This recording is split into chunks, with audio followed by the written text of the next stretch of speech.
শিক্ষার্থীরা, ছাগলনাইয়া মহিলা কলেজ থেকে আমি প্রভাষক তানজিন আফরোজ তোমাদের সাথে আলোচনা করব পদার্থবিজ্ঞান প্রথম পত্রের পর্যায়বৃত্তি গতি নিয়ে।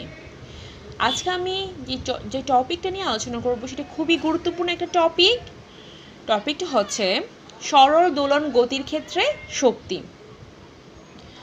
ধরা যাক সরল দোলন গতি সম্পন্ন কোনো কণার বিস্তার এ, কৌণিক কম্পাঙ্ক ওমেগা, দশা ধ্রুবক ডেল।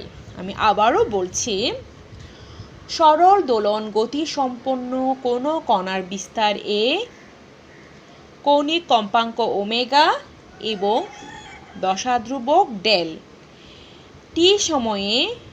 টি সময়ে কণাটির সরণ x হলে সরল দোলন গতির সমীকরণ থেকে আমরা জানি x = a sin omega t plus del. এখন পড়ব বিভব শক্তি ইউ।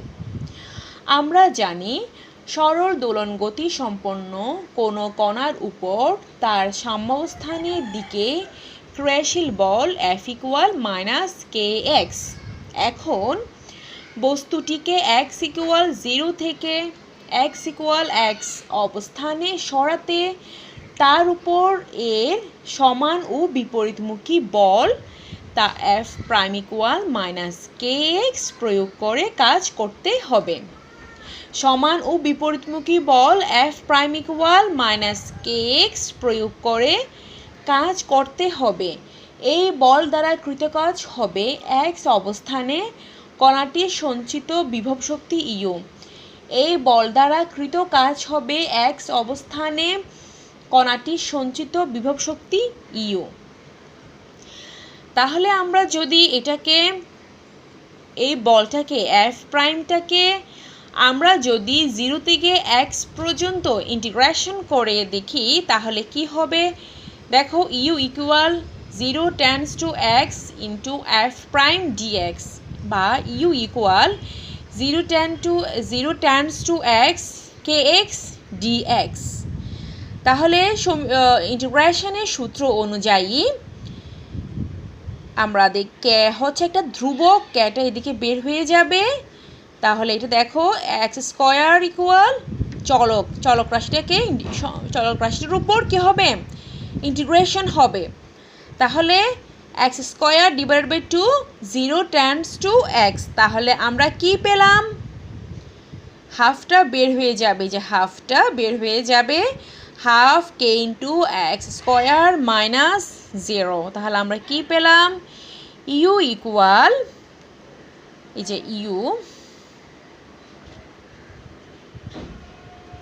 সুতরাং u =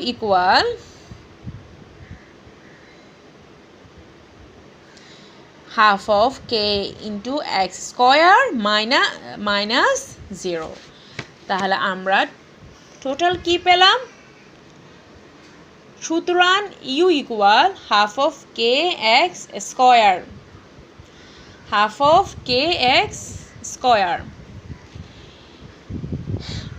আমরা আগে জেনেছি যে যেহেতু x = a sin omega t plus del, সুতরাং u = কি হবে? এখানে দেখো x এর মানটা বসে যাবে, x² এর জায়গায় x এর মানটা বসে যাবে, half of ka² sin² omega t plus del. এটাকে দিলাম ইকুয়েশন নাম্বার 1। এখন আসা যাক গতিশক্তি কে। সরল দোলন গতির ক্ষেত্রে শক্তি। তাহলে আমাদের দুইটি শক্তি বের করতে হবে। কি? একটা বিভব শক্তি বের করতে হবে, আর একটা গতিশক্তি বের করতে হবে। যদি আমাদের বলতো যে সরল দোলন গতির ক্ষেত্রে বিভব শক্তি, তাহলে আমরা বিভব শক্তি বের করতাম। আর যদি বলতো যে সরল দোলন গতির ক্ষেত্রে গতিশক্তি, তাহলে আমরা শুধু গতিশক্তি বের করতাম। এখন এখানে বলেছে যে সরল দোলন গতির ক্ষেত্রে শক্তি, তাহলে আমাদের বিভব শক্তি বের করতে হবে, আমাদের গতিশক্তিও বের করতে হবে। তাহলে দেখো, যে কোনো মুহূর্তে কণাটির এখানে দেখো এই সমীকরণ থেকে দেখা যায় যে এই যে একটা সমীকরণ দেখতে পাচ্ছ u equal half of K a square sine square omega t plus del. এখান থেকে এই সমীকরণটা দেখো sine square omega t plus del হচ্ছে একটা সর্বোচ্চ মান হবে 1, বিভব শক্তির সর্বোচ্চ মান half of K square, half of K square হচ্ছে এটার যদি মান, সরি এখানে বাতাস হচ্ছে অনেক, এটা যদি সর্বোচ্চ মানটা যদি 1 হয় তাহলে আমরা বিভব শক্তি শুধু কি পাবো, হাফ অফ কে স্কয়ার পাবো না, শুধু বিভব শক্তির মানটা হাফ অফ কে স্কয়ার পাবো। ঠিক আছে, তাহলে দেখো বিভব শক্তির সর্বোচ্চ মান যদি half of K a square হয় তাহলে গতিকালের কণাটির বিভব শক্তি 0 থেকে এই সর্বোচ্চ মানের মধ্যে পরিবর্তিত হয়। সর্বোচ্চ মান মানে 1 এর মধ্যে, 0 থেকে 1 এর মধ্যে পরিবর্তিত হয়। এখন একটা চিত্র দেখো, চিত্রটাতে দেখো এখানে এই চিত্রটাতে সময়ের সাথে বিভব শক্তির পরিবর্তনটা দেখানো হয়েছে। 0 অবস্থানে কত হয়েছে, তারপরে t/4 অবস্থানে কত হয়েছে, t/2 অবস্থানে কত হয়েছে, 3t/4 অবস্থানে কত হয়েছে, t অবস্থানে কত হয়েছে। সময়ের সাথে সময়টাকে x অক্ষে কাউন্ট করেছে এবং বিভব শক্তিটাকে y অক্ষে কাউন্ট করে চিত্রটা দেখানো হয়েছে। বিভিন্ন সময়ে বিভব শক্তির পরিবর্তনে যে চিত্র দেখানো হয়েছে, চিত্রটা যেরকম পরিবর্তিত হচ্ছে সেটা কি করছে দেখানো হয়েছে। আচ্ছা,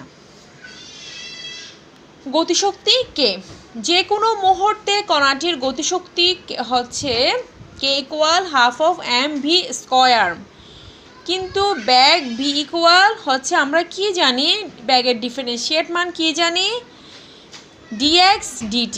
যেহেতু x equal a sine omega t plus del, সেহেতু আমরা এখানে x এর এই মানটাকে আমরা কি করব, ডিফারেন্সিয়েট করব। ডিফারেন্সিয়েট করলে এটা কত হয় দেখো, এই যে x এর মানটা আমরা এখানে বসিয়েছি, x এর মানটা কি a sine omega t plus del, তাহলে কি হয় দেখো ওমেগা এ কস, সাইনটা সূত্র অনুযায়ী কস হয়ে যাবে, আর ধ্রুবক A omega t plus del, therefore K equal half of M V square. আমরা ভি এর মানটা কি পেয়েছি, V equal omega A cos omega t plus del, half of M into omega A cos omega t plus del whole square, half of M omega square A square cos square omega t plus del. আমরা K এর মান পেয়েছি এটা calculation করার পরে। আবার আমরা কি জানি, আমরা জানি যে omega square equal K divided by M, omega square equal K divide by M, সেহেতু K equal half of K square A square cos square omega t plus del. আচ্ছা, এখানে দেখো সমীকরণ যেটা আমরা সমীকরণ 2 করেছি, সমীকরণ 2 থেকে দেখো যেহেতু হোল স্কয়ার ওমেগা টি এর সর্বোচ্চ মান হচ্ছে 1, সুতরাং কণাটির সর্বোচ্চ গতিশক্তি হাফ অফ কে স্কয়ার, গতিকালে কণাটির গতিশক্তি 0 থেকে এই সর্বোচ্চ মানে পৌঁছাবে। এখন ডেল ইকুয়াল 0 ধরে আমরা সময়ের সাথে গতিশক্তির একটা পরিবর্তন দেখানো হয়েছে, কীরকম চেঞ্জ হচ্ছে দেখো, যেটা তোমার বিভব শক্তি চেঞ্জ হয়েছে এরকমভাবে, আর গতিশক্তি চেঞ্জ হয়েছে এভাবে, এই দুটোটা হচ্ছে ডিফারেন্টভাবে চেঞ্জ হয়েছে। তোমরা আর একটু বইয়ে আরও ভালোভাবে এটা খেয়াল করবে। তাহলে আমরা এখন গতিশক্তি পেয়েছি, বিভব শক্তি পেয়েছি, তাহলে আমরা কি করব, এখন মোট যান্ত্রিক শক্তি টা বের করব, আমরা মোট যান্ত্রিক শক্তিটা বের করব। আমরা দুইটা মান পেয়ে যাই, একটা হচ্ছে গতিশক্তির মান আর একটা হচ্ছে বিভব শক্তির মান। তাহলে E equal K plus U half of K A square cos square omega t plus del plus half of K square sine square omega t plus del. এখান থেকে সবখান থেকে কি কমন যাচ্ছে? Half of K A square, half of K A square common নিয়ে গেলাম আমরা third bracket দিয়ে, এ দুনো cos square omega t plus del plus sine square omega t. আমরা জানি cos square plus sine square equal 1, তাহলে equal 1 আমরা লিখলাম। E equal half of K A square, ঠিক আছে। ফলে বিভব শক্তির সমীকরণ হবে half of K A square sine square omega t. গতিশক্তির সমীকরণ পেয়েছি half of K square cos square omega t, ঠিক আছে। আচ্ছা,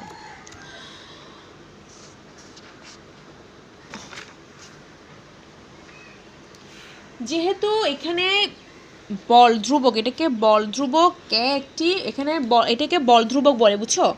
এটাকে কি বলে? বল ধ্রুবক বলে। এখানে বল ধ্রুবক কে এবং বিস্তার এ, বিস্তার হচ্ছে এ ধ্রুব সংখ্যা। সুতরাং এই সমীকরণ থেকে দেখা যায় যে মোট যান্ত্রিক শক্তি ই একটি ধ্রুবক, যা আমরা কি করেছিলাম? আশা করেছিলাম। তাহলে যান্ত্রিক শক্তি সংরক্ষণশীলতা নীতি অনুসারে বিভব শক্তি গতিশক্তির সমষ্টি সর্বদা কি? ধ্রুবক।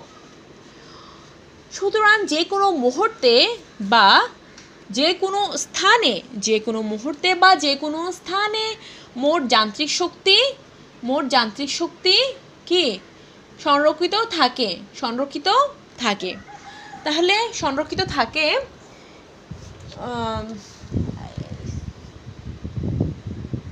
বিভব শক্তি যান্ত্রিক শক্তির সমষ্টি এই চিত্রতে দেখানো হলো। আমরা এতক্ষণ তোমাদের যে চিত্রগুলো দেখিয়েছি সেই চিত্রগুলো আলাদা আলাদাভাবে বিভব শক্তি সময়ের সাথে, বিভব শক্তির পরিবর্তন সময়ের সাথে, গতিশক্তির পরিবর্তনটা চেঞ্জ করে দেখিয়েছি।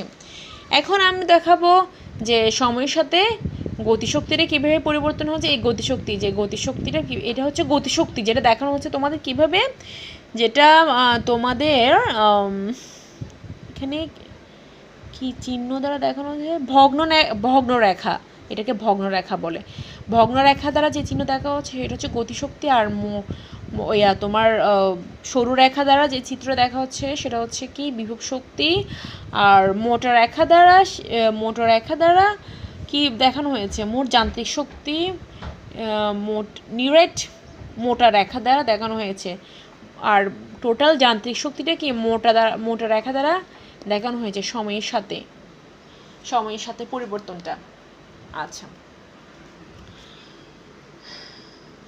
এখন সময়ের সাথে আমরা এখানে তো সময়টা দেখাচ্ছি বারবার T/4, T/2, 3T/4, T/4। আমরা এই বিভব শক্তি গতিশক্তির পরিবর্তনটা এই বিভিন্ন সময়ের সাথে কিভাবে পরিবর্তন হচ্ছে আমরা সেটা দেখব এখন। দেখো, পর্যায়কালের শুরুতে T=0-তে পর্যায়কালের 1/4 সময়ে T=T/4 কালে 1/4 হবে এটা। পর্যায়কালের অর্ধেক সময়ে T=T/2 কালে, পর্যায়কালের 3/4 সময়ে অর্থাৎ T=3T কালে, এবং পর্যায়কালের শেষে T=T সময়ে। এখন আমরা শুরু করব T=0 সময়ে বিভব শক্তির পরিবর্তনটা। দেখো এখানে ওমেগা সাইন ওমেগা আর টি মানটা এখানে বসাইছে 0, ঠিক আছে। তাহলে টি এর মানটা 0 হলে সাইন স্কোয়ার 0, সাইন স্কোয়ার 0 মান 0, তাহলে পুরো মানটা 0 হয়ে যাবে। আর গতিশক্তির পরিবর্তনটা দেখো, K equal half of K A square cos square omega into 0, half of K A square cos square 0, cos square 0 মান হচ্ছে 1, কস 0 মান 1, সেই জন্য এখানে এটা রয়েছে। গতিশক্তির পরিবর্তনটা হবে half of K A square. এখন মোট যান্ত্রিক শক্তিটা u plus k 0 plus half of K square equal আমরা ই এর মান পেয়েছি হাফ অফ কে স্কোয়ার, এটা হচ্ছে টি ইকুয়াল 0 সময়ে। এখন t equal capital T by 4 সময়ে কীরকম পরিবর্তন হয় দেখো, half of K square sine square omega into t by 4, তাহলে দেখো ওমেগা ইকুয়াল আমরা কি জানি টয়েস পাই বাই টি, তাহলে t t cancel, pi by 2, pi by 2 মান হচ্ছে 90 ডিগ্রি, সাইন 90 ডিগ্রি মান 1, এই জন্য হাফ অফ কে স্কোয়ার। আবার গতিশক্তি দেখো half of K square omega, T cancel, তাহলে 2 পাই বাই কত, এটাও পাই বাই কত পাবো 2 পাবো, কস 90 ডিগ্রি মান 0, তাহলে আমরা পুরোটা মান কত পাবো 0 পাবো, কেয়ার মানটা আমরা পুরোটা মান 0 পাবো। একইভাবে তোমার আমরা আবার দুটোটা যোগ করব, equal U plus K half of K যেটা মানবে সেটা যোগ করব, যোগ করে আমরা এটি ক্যালকুলেশন এটা বের হয়েছে। আবার হাফ সময় দেখো টি ইকুয়াল হাফ সময়ে দেখো ক্যাপিটাল টি ডিভাইড বাই 2 সময়ে half of K square sine square omega into t twice pi by t, t cancel, 2 cancel, pi পেলাম 180 ডিগ্রি সাইন 180 ডিগ্রি মান 0, পুরোটা মানটা 0 হলো, বিভব শক্তির মানটা আমরা 0 পেয়েছি এখানে। আবার দেখো এখানে দেখো এখানে একইভাবে ক্যালকুলেশন করে আমরা কস 180 ডিগ্রি মান পেয়েছি, কস স্কোয়ার 180 ডিগ্রি মান হচ্ছে 1, তাহলে আমরা এটা 1 যেহেতু এটা ক্যান্সেল হবে 0 হবে না, আমরা এটা হাফ অফ কে স্কোয়ার মোট যান্ত্রিক সাথে একইভাবে আমরা এটা পেয়েছি। এভাবে তোমরা 3 টি ডিভাইড বাই 4 সময়েও একইভাবে এটা প্রযোজ্য হবে। দেখো একইভাবে এই যে মানটা বসালাম টি এর মানটা এখানে, তারপর 2 থাক 3 পাই বাই 2, 3 পাই বাই 2 মান হচ্ছে এখানে দেখো সাইন 3 পাই বাই 2 মান এখানে 180 ডিগ্রি, তোমার এখানে যে ক্যালকুলেশন করে এই মানটা পেয়েছি। তারপরে দেখো আমরা একইভাবে কস 3 পাই বাই 2 এর মান হচ্ছে 0 বা 0 পেয়েছি, একইভাবে আমরা এই মানটা পেয়েছি। ঠিক আছে, আমরা আবার টি সময়ে দেখো ক্যালকুলেশন করে টি মানটা বসালা, ক্যালকুলেশন করলো, তোমরা বুঝতে পারবে। দেখো এই যে টি মানটা টি ক্যান্সেল, টুয়াইস পাই এর মান 0, তোমরা এটা ক্যালকুলেটরে ক্যালকুলেশন করবা, ক্যালকুলেটরে ক্যালকুলেশন করলে তোমরা অনেক ইজি, ব্যাপারটা দেখতে অনেক বড় মনে হচ্ছে কিন্তু এটা অনেক ইজি একটা সমাধান সমীকরণ। দেখো এটা তো এইটার উপর তোমাদের ম্যাথ আসবে, কস এই যে দেখো, ঠিক আছে, এটা হচ্ছে এইভাবে। তাহলে শিক্ষার্থীরা সর্বোচ্চ সরণের ক্ষেত্রে অর্থাৎ বিস্তারের প্রান্তে গতিশক্তি 0 কিন্তু বিভব শক্তির মান হাফ অফ কে স্কোয়ার, সাম্যস্থানে বিভব শক্তি 0 কিন্তু গতিশক্তি হাফ অফ কে স্কোয়ার, অন্য সকল অবস্থানে কণাটির গতিশক্তির বিভব শক্তি উভয়ই থাকে এবং তাদের সমষ্টি হচ্ছে হাফ অফ কে স্কোয়ার, সকল ক্ষেত্রে হাফ অফ কে স্কোয়ার। ঠিক আছে, আরও দেখা যায় যে সরল দোলন গতিসম্পন্ন কোনো কণার মোট শক্তি কণাটির বিস্তারের বর্গের সমানুপাতিক, is proportional to A square,